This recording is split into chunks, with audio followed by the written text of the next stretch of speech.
I'm Tim Herrera with the Sacramento County Office of Education, here with another Teacher of the Year profile. We're speaking now with Monica Smith, who is with the Center Joint Unified School District. Thanks for joining us. Thank you.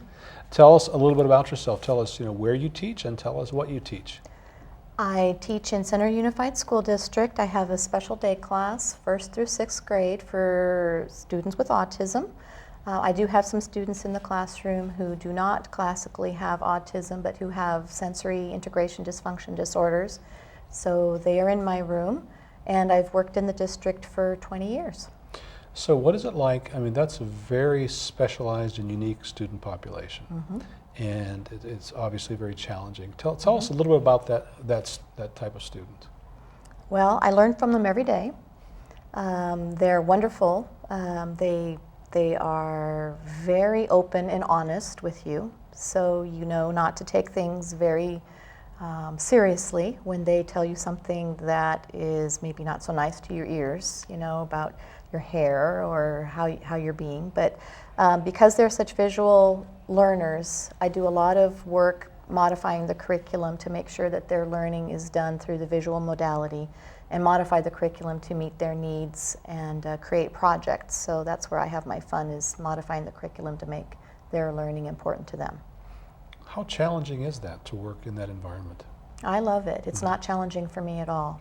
So otherwise I wouldn't be there. Are we seeing, do you think we're seeing more students who seem to be diagnosed in the autism spectrum? Yes.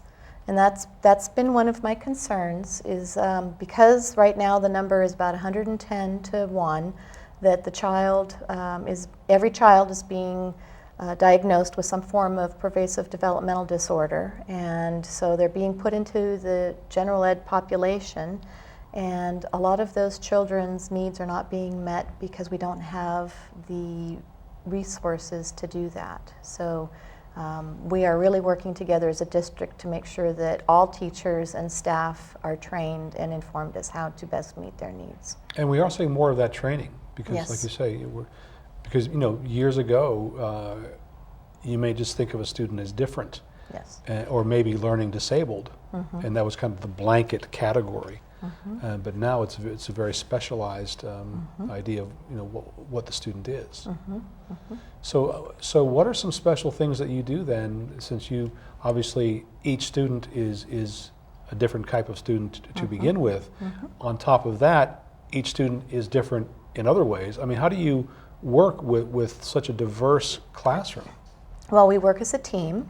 I have 7 instructional assistants who work with me in the classroom. I have a wonderful speech and language pathologist who is part of the team, and an occupational therapist. And we basically look at each child individually, if they are verbal or nonverbal, if they need a communication system besides regular speech for them to be able to get their needs met. So we create picture exchange communication books where they have icons, and we come up with strategies and procedures to teach them how to use that and communicate with us, because oftentimes they'll get frustrated and show aggressive tendencies if their communications are not able to be met. So we do that, and then we look at academic levels. Some of the students in my room are gifted and work at grade level. They just can't handle the pace and all the visual stimuli that's in a general ed classroom, so they have a place to work at their level, and if they need to take a break or need to have some sensory input, that is looked at. And then some children work on functional academics, some are working on life skills, so it's all individually based and then kind of put together in one program. So, if not for the help that you have in the classroom, obviously you wouldn't be able to accomplish what you do. I would not, no. So tell me about, you get a student who comes in and the progress you see that student making throughout the year. How gratifying is that? Well, it's wonderful because they tell you when they get it.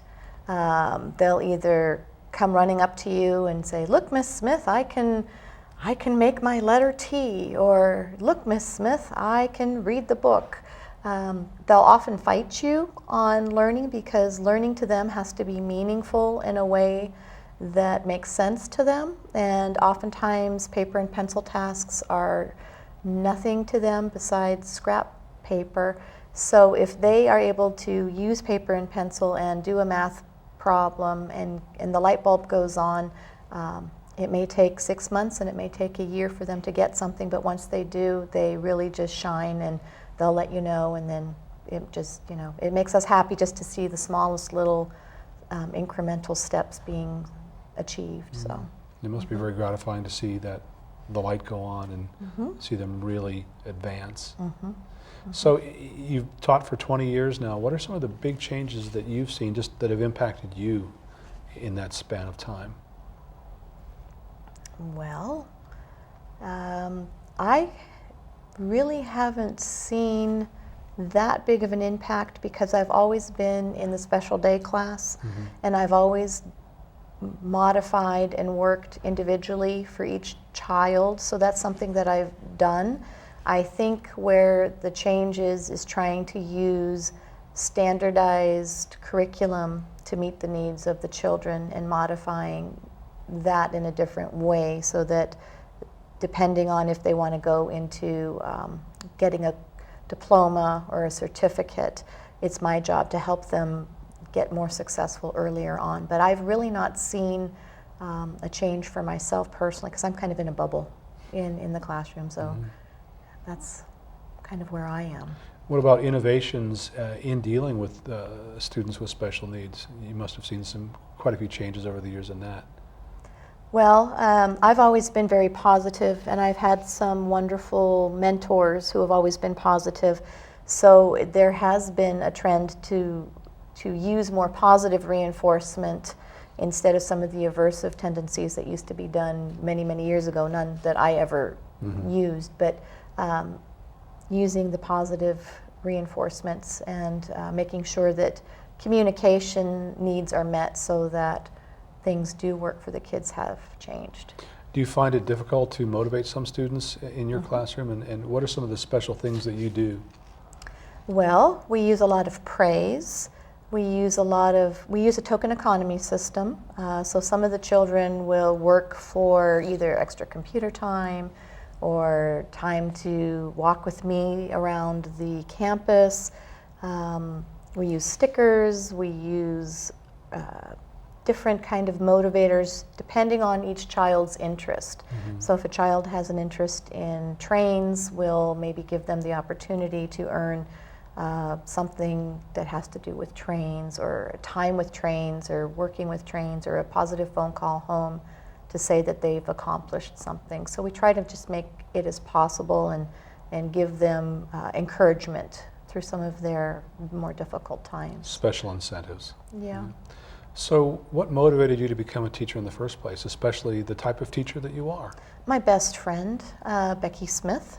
She was a teacher when I met her in American Samoa, and she taught a special education classroom, and she had a wonderful passion for the children, and I often went to go visit her classroom and saw what she did and liked what I saw and fell in love with her students and moved on to looking into becoming a teacher myself. What would you say to those folks who are thinking about teaching as a career? What would you say to kind of motivate them to consider it? If you love children and if you love to learn every day, do it. But you have to have a passion for it. Yeah. Do you find that your students teach you? Every day. Every single day. Especially if I am not being as literal as I need to be. Some of them, there was an example today, one of the little boys told me that he had a crush on one of his peers. And he says, I have this feeling in my stomach that I don't understand. And so we said, oh, you have butterflies in your stomach.